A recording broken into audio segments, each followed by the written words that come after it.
Port Halo was not a kind place. It was a station built from old metal and older mistakes, floating between stars that did not care who lived or died inside it. The air smelled of oil, heat, and tired bodies. Voices mixed together, aliens arguing, humans bargaining, machines humming without rest. Everyone here walked fast, eyes forward, hearts closed. Elias stood near a broken cargo gate, waiting for clearance papers that were always late. He was an ordinary human, no armor, no weapon, no important rank, just a worker with rough hands and a quiet life. He had learned one rule on Port Halo: do not get involved. That rule kept people alive. Then something small hit his back. Not a shove, not an attack. A collision born from fear. Before Elias could turn, two thin arms wrapped around his waist and a light body pressed close behind him. Someone was hiding. He froze. The girl did not speak. She did not scream. Her breathing was fast and uneven, like she had been running for too long. Elias felt her trembling through his jacket. Fear moved through her like electricity. Slowly, he looked down. Blue fingers clutched his coat, knuckles pale, alien fingers. Elias swallowed. Around them, the market noise changed. People moved away. Vendors went silent. A gap opened in the crowd like water pulling back before a storm. Heavy footsteps followed. Three figures walked toward them, tall and armored, faces hidden behind dark visors. Their boots struck the metal floor in perfect rhythm. Not police, not soldiers, worse. Collectors. Everyone on Port Halo knew what collectors did. They did not ask questions. They did not care about names. They took what was marked and erased what resisted. The girl's grip tightened. "Please," she whispered, the word breaking apart as it left her mouth. Elias felt his chest grow tight. He had heard many sounds on this station: anger, greed, pain, but this was different. This was the sound of someone who had already lost everything and was about to lose the last piece of hope. "Step aside, human," the lead collector said. His voice was calm, cold, bored. "The asset does not belong to you." Asset. Elias should have moved. His mind told him to move. His body remembered the rule: do not get involved. He had nothing to gain from this, nothing except danger. But his feet did not listen. He remembered something else instead, a memory from Earth, a child hiding behind his leg during a storm, small hands shaking, trust without proof. "She's with me," Elias said. The words surprised even him. The collector paused. A scanner lifted, its red light sliding over Elias' body. Human, unarmed, no record, no value. The scanner beeped. "Negative," the collector replied. "She is registered property, step away." Behind Elias, the girl shook her head desperately, even though he could not see it. Her breath hit his back, hot and panicked. "She's not property," Elias said quietly. "She's alive." The collector tilted his head slightly, like a machine considering an error. "That is irrelevant." The crowd watched from a distance, silent and afraid. No one stepped forward, no one ever did. Elias felt the girl's forehead press against him. A soft sound escaped her, almost like a sob, but smaller, more broken. It slipped through his chest and settled deep inside him, heavy and painful. Something changed. Elias raised his hands, not in surrender, but in front of him like a shield. "You'll have to go through me," he said. The collectors did not answer right away. For the first time in years, Elias realized something strange. He was afraid, but he was still standing. And the girl behind him was still alive. The corridor ahead of them was narrow, dimly lit by flickering tubes that buzzed and threatened to die. Elias could feel the girl trembling behind him, her small body shaking against his back as if it could break through the thin fabric of his jacket. Her breath came in short, sharp bursts, and every step she took seemed heavier than the last, though he could not see how tired she truly was. The lead collector stepped forward, scanning the area with a glinting device that hummed with authority. "Step aside, human," he said, voice colder than ice in a vacuum. "The asset will comply." Elias shook his head. He could not. He would not. He had seen too many people vanish on this station, erased as if they had never existed, and the pleading fear in the girl's eyes made something inside him roar in defiance. "She's not an asset," he shouted louder than he intended.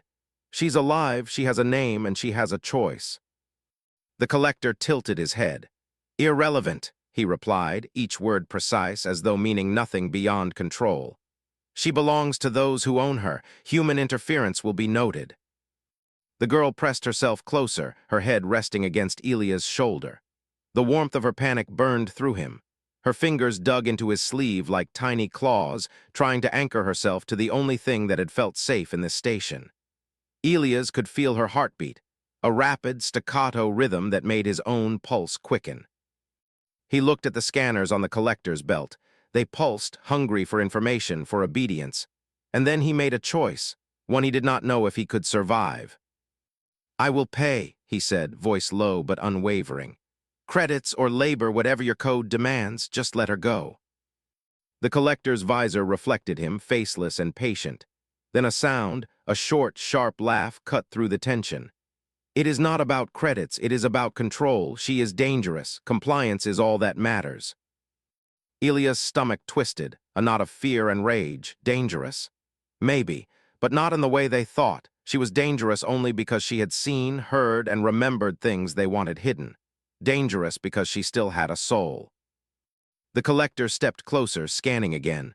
The red light bounced over Elia's chest, over the trembling girl pressed behind him, and then, without warning, the scanner died. Static ran across the floor like spilled water. "What?" the collector began, confusion slipping through his tone. The lights flickered and went out completely, plunging the corridor into darkness. Somewhere a klaxon screamed. Somewhere else machinery groaned in protest. Elia's had no time to wonder why. The girl grabbed his hand with both of hers, squeezing tightly. Her grip was desperate, but it gave him a strange courage, as if the weight of her fear had shifted into something he could bear. "Run," she whispered, voice trembling, raw and fragile. He did not hesitate. Together they dashed into the shadows, running over grated floors that rattled under their weight, past pipes that hissed and spat steam. Every step felt like a heartbeat of its own, loud, urgent, alive. Elias did not look back. He could feel the pursuit, the scrape of boots, the hum of drones, but he focused on the small body clinging to him, on the trust in her eyes that demanded he survive. They reached a dead-end room, old and abandoned. Dust swirled in the air, illuminated by occasional sparks from broken wiring. The girl collapsed against the wall, chest heaving, arms wrapped around herself. Elias leaned against the opposite wall, catching his own breath but still alert. Finally, she spoke, voice barely more than a whisper. I did not know anyone would stop for me." Elias swallowed hard, realizing that stopping was not enough. Not here, not on Port Halo. But he also understood that the girl behind him had made the braver choice of all. She had trusted him, even when trust could mean death. The darkness around them was heavy, oppressive, but inside it, a fragile spark burned. Elias could feel it, the spark of choice, the spark of life. And he vowed silently, with every pulse of his own racing heart, that no one, not collectors, not machines, not the universe itself, would snuff it out while he was near. The chase was far from over, but for the first time, Elias understood that sometimes survival was not about fleeing.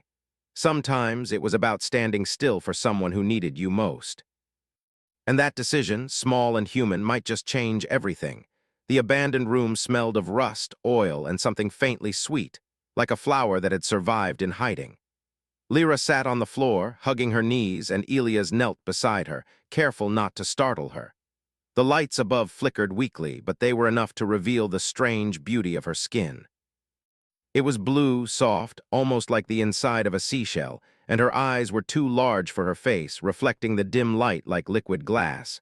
She looked fragile, yet somehow Elias sensed the strength beneath the surface. She spoke first, her voice barely audible. "My name is Lyra," she said, trembling. "I run because they do not forgive. They erase us if we remember too much." Elias frowned. "Erase, what do you mean?" Lyra looked down, ashamed and scared. She lifted her sleeve to show scars, thin, precise burns etched along her arm and neck. Numbers, symbols, marks of control. "They used me," she whispered. "I was forced to translate. Wars, secret messages, orders, terrible orders. I remembered everything. I learned too much. They said I was dangerous." Elia's heart clenched. He had seen cruelty before, but not like this. Not so quiet, not so meticulous. Not from beings who were supposed to be human-like enough to understand mercy. "You're not dangerous," he said softly. "You're just alive, and that's not a crime." Lyra shook her head, tears pooled in her wide eyes. "They think it is," she swallowed, trying to hold back more. "I could not unhear their words, I could not unsee the things they did, so I ran." Elias could feel her small hands gripping his coat again, the way someone holds onto a lifeline. "Why did you choose me?" he asked quietly. She hesitated. Her eyes searched his face, wide and honest.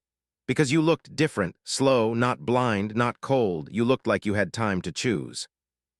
Her words struck him harder than any weapon could have. Time to choose. On Port Halo, choice was a luxury. Most people did not have it, and those who did rarely chose courage over safety. Elias swallowed. "I don't know if I'm brave," he said, "but I know I can't leave you here." Lyra's voice trembled. They erase the ones who feel too much. I ran because if I stayed, there would be nothing left of me, not even memory."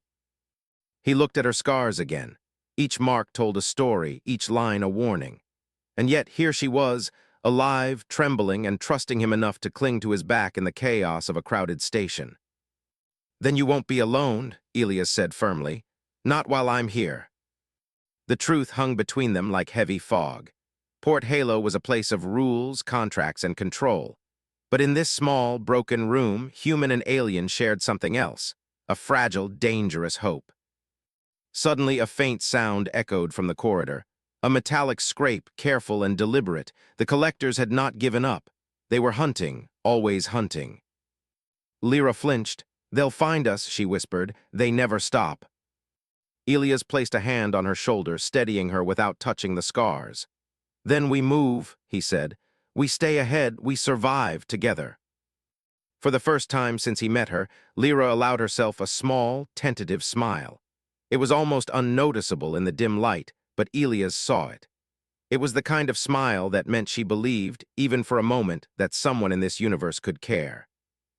And that belief was dangerous. It made hope heavier than fear, made courage sharper than doubt. Elias helped her to her feet. Together they stepped toward the darkened corridor, knowing the station was alive with eyes and weapons. They had no plan, no advantage, only the determination to keep moving. Every step was a choice. Every heartbeat was a rebellion. And though they did not know it yet, this small decision, to run, to survive, to trust, would be the beginning of something much larger than either of them could imagine. For Lyra, it was the first time in her life that anyone had treated her as a person, rather than property. For Elias, it was the first time he realized that one human could change the course of a life. And maybe, just maybe, an entire world. The chase had only begun, but inside the fear and shadows, a spark burned. Fragile, small, but unyielding. Alive, the corridors of Port Halo twisted like a maze, old and forgotten, built by hands long dead and never repaired. Elias led Lyra through the winding passages, each step careful, each turn measured. Her small fingers clung to his arm, her grip a silent plea that he not falter. He could feel her heartbeat against his side, rapid, panicked, and alive. It was a sound that burned in him, sharper than fear, stronger than any alarm the station could sound. The metallic echo of boots followed them. Collectors were relentless. Drones hummed overhead, scanning every shadow, every corner. Elias knew their eyes would find them eventually. He did not stop. They could not stop. "We have to reach the old maintenance shafts," Elias said quietly. "They lead outside, to space, to freedom." Lyra's lips trembled as she nodded. She trusted him completely, though she had known nothing of him before moments ago. Her world had been ruled by fear, by silence, by invisible chains that bound her to obedience. Now, in the chaos, she clung to the possibility of escape, fragile and terrifying. A drone passed overhead, a small blur of metal and sensors. Elias ducked them into a narrow tunnel too small for most machines. Lyra squeezed behind him, silent, pressed close, relying on him to guide them. He could hear her soft, uneven breaths, the tiny hitch of panic in each one. At the next junction, the corridor opened into a hangar bay. Dust motes danced in weak light, catching the movement of crates and machinery. And there it was, a small ship, older than most vessels on the station, scratched and dented but still functional. Elias felt a surge of hope, sharp and quick, like a pulse through his chest. "This is it," he said. "This will take us out." Lyra's eyes widened as she looked at the ship. It's small," she said. "Can it carry us?" Elias smiled faintly. "It's enough, it's all we need." He sprinted to the hatch, opening it with trembling hands. Lyra followed, her small frame weaving through crates and cables. Behind them, the faint clatter of boots grew louder. Collectors were closing in. He could hear the drones activating again, scanning for movement. A sudden clang rang out as a drone grazed Elias' shoulder, metal sparking against his skin. Pain shot through him, white and sharp, but he did not falter. He pushed forward, pulling Lyra with him. Her grip was tight, almost desperate, as if letting go would mean losing everything. Finally, they reached the cockpit. Elias slammed the hatch shut, locking it just as the first collector reached the doorway. The engine coughed, sputtered, then roared to life. The ship shuddered, metal groaning, and then they lifted off, tearing through the hangar and into the void. Silence followed, heavy and surreal. Lyra slumped against the seat, chest heaving, tears streaking her blue skin. Elias kept his hands on the controls, feeling the ship respond under him, alive and old and loyal. I never thought anyone would run with me," Lyra whispered, her voice raw, almost broken. Elias glanced at her. "You're not running alone anymore." She looked at him, her wide eyes shimmering with fear and something else, hope, fragile and unsteady. For the first time, she did not feel hunted. She did not feel property. She felt alive. The stars outside streaked past as they entered jump space, distant lights bending and twisting in the dark. For the first time, the universe felt vast and welcoming, instead of endless corridors of fear and control. Lyra's small hand found his arm again, gripping it as if she could anchor herself to life itself. Elias realized something profound in that moment. Survival was no longer about speed or hiding or obeying rules. Survival was about trust, about connection, about being willing to stand between someone and the world when the world wanted to crush them. And in that fragile silence, with the station shrinking behind them and nothing but stars ahead, both of them understood the truth. Running together could be terrifying, but running apart would have meant the end. The hunt was far from over. The collectors would come again. The universe would continue to test them.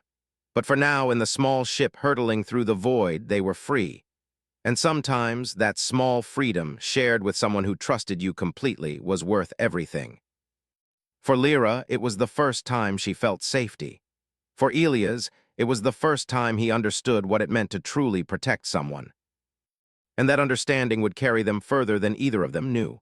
The small ship drifted silently through the stars, the hum of its engines a soft, comforting presence.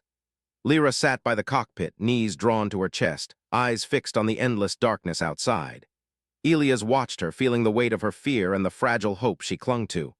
The jump space was quiet, but the universe outside was vast, indifferent, and full of dangers they had yet to meet. Lyra finally spoke, her voice low and hesitant. I remember everything. The things they told me to translate, the orders, the secrets, the wars. I was forced to listen, to learn, to memorize. They said knowledge made me dangerous, and it did, but not in the way they thought. Elias listened silently, letting her speak, letting the story flow from her as if telling it could somehow make it smaller, less sharp. They trained us to obey, to forget, to be silent, Lyra continued. But sometimes, a memory slips. A human word, a song, a feeling. That is how they find us dangerous, because we remember what they want erased. Her wide eyes glimmered in the dim light of the cockpit. Elias could see pain, fear, and something else, an unspoken longing. She had survived, but the cost was deep, hidden beneath her small, trembling frame. There was one memory they couldn't erase, Lyra said, almost a whisper. A song, a human song, my mother sang it, a lullaby, before they took me. Elias' chest tightened. He had never met someone who carried memory like a weapon, like a shield against the darkness of the universe. He reached out carefully and rested his hand on hers. Her skin was cool, fragile, yet alive. "Why did you hide behind me?" he asked quietly. "Why not run alone?" She looked up at him, her eyes wide and shimmering. "Because humans, you are the only ones I've ever met who stop when someone is in pain, who stay even when there's no reason, who don't look away. I trusted you because you chose to be more than rules and survival. You chose to be human in the best way." The words struck him harder than any weapon could. It was not bravery, it was choice. And the weight of choice had changed everything for her and now for him. Outside the ship, stars stretched and twisted as they passed through jump space. Lyra leaned against the console, her small frame shaking, trying to contain all the fear, grief, and relief at once. Elias felt a quiet understanding settle in him. Survival was not enough. Saving her, protecting her, letting her be herself, that was everything. She looked at him, tears streaking her blue skin, and whispered, "I've never been able to run without fear before, and now I feel like I can breathe." Elias nodded, not needing to speak. He understood. Every heartbeat between them was a promise, every shared breath a testament to trust. For the first time, Lyra felt the universe as something bigger than rules and orders. She felt it as a place where kindness existed, even in the smallest acts, even in the choice of one human to stand and protect when all others looked away. Elias started the navigation toward a small, uninhabited planet, a place they could rest, a place where no collectors would follow. The stars outside seemed to watch them, distant and cold, yet somehow welcoming. "You're not just running," he said softly. "You're choosing life, and that is the strongest thing any of us can do." Lyra's hand found his again, holding on as if the world might fall apart if she let go. "Then I choose to live," she whispered. And in that small, fragile choice, the universe shifted. Not in laws, not in armies, but in the quiet, powerful truth that sometimes the smallest trust, the tiniest act of humanity, could light the darkest corners of the cosmos. For Elias, it was a lesson he would carry forever. That protection was more than strength. It was compassion, courage, and the willingness to choose when no one else would. For Lyra, it was freedom, not just from the collectors, not just from fear, but from a life where she was only a tool. For the first time, she was herself, fully, completely. And the universe, for a moment, felt like it might allow her to keep it. The jump space hummed around them, carrying two fragile hearts forward into a galaxy that suddenly seemed larger, stranger, and yet full of possibility. The ship drifted near the edge of a dead moon, gray and lifeless, its craters silent under the cold light of distant stars. Elias had piloted them here intentionally, remote, unmonitored, a place where no collector would expect anyone to stand and fight. He tightened his hands on the controls, feeling the weight of the moment. Lyra watched him, small and tense, her eyes flicking between him and the barren landscape outside. She had survived so much, but the tension in her shoulders told Elias she had never faced this kind of choice before, the chance to fight back. From the shadows above, metallic drones descended. Boots clanged against the moon's surface. Collectors had found them again, relentless, predictable. But Elias did not panic. He could feel Lyra behind him, heart racing, small hands gripping his arm. And for the first time, he understood the power of standing, not running, not hiding, but standing. He opened the ship's communication channel, broadcasting the truth across open frequencies. Lyra's memories, her story, her voice, it poured into every network within reach. Secrets of the collectors, evidence of abuse and control, messages meant to be hidden forever. He let them echo into the void. The collectors demanded silence. Their voices were cold, mechanical, insistent. But the human networks answered back. Ships arrived, old freighters, patrol cruisers, even scavenger vessels that had heard the call. Witnesses to the truth began to appear, drawn by the courage of one human who refused to look away. Elias could see the drones falter, hesitate, their programming confused by the sudden exposure. Lyra clutched his jacket, trembling, unsure if this boldness would bring them victory or death. But Elias did not flinch. He stood firm, shoulders squared, eyes locked on the approaching enforcers. "This ends now," he said, voice calm but powerful. You will not take her. The first collector raised his weapon. The others froze, uncertain, as humans and allies responded to the broadcast. The balance shifted. Lyra's wide eyes were full of disbelief and awe. She had spent her life being hunted, erased, and silenced. And now she watched someone, this one human, stand in her place, defying the universe's indifference. Lyra stepped forward, small but determined. "They cannot erase me," she said, her voice gaining strength as she spoke her own truth for the first time. "I remember, I feel, I exist." Elias turned slightly, nodding at her. He had not realized that standing together was not just his courage, it was hers too. Their defiance intertwined, human and alien, fragile yet unbreakable. The collectors retreated. Their orders were irrelevant in the face of exposure, in the face of witnesses, in the face of two beings choosing life over obedience. Drones powered down. Boots retreated into the shadows. The dead moon was silent again, save for the hum of Elias' ship. Lyra sank to the floor, exhausted, tears streaking her blue skin. Elias knelt beside her, hand on her shoulder. "It's over," he whispered. "For now." Her wide eyes found his, and for the first time, Elias saw not fear but hope, fragile but alive. The universe had been cruel, but it had not won. Not yet. "Why did you stand?" Lyra asked quietly, voice trembling. "You could have run." Elias smiled faintly. "Because sometimes running isn't enough. Sometimes someone has to be the wall, someone has to be the choice that keeps another alive." The truth hung in the air between them. That courage was not measured by weapons, by speed, or by numbers. Courage was measured by the willingness to protect, to face fear, and to stand when everything in the universe screamed to turn away. Lyra leaned against him, small and exhausted, finally able to breathe without panic. For the first time in her life, she felt safe. Not just because the hunters had retreated, but because she understood something she had never allowed herself to feel.